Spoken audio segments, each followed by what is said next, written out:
Hello friends, now I'm going to show you how to replace the pickup roller on Samsung ML-1675, also ML-1660 and 1665 models.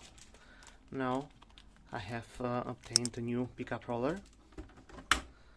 Open the top cover and this is our roller.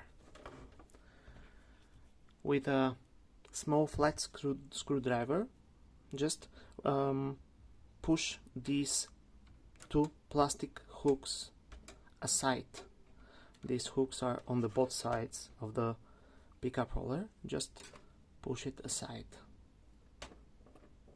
1, 2, and the pickup roller is out.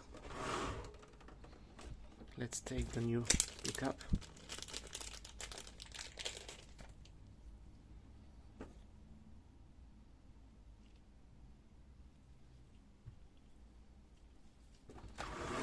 And in reverse order, first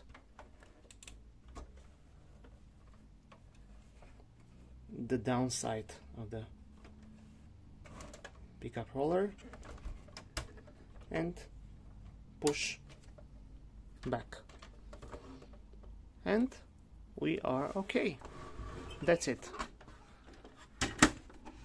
Thank you very much and good luck.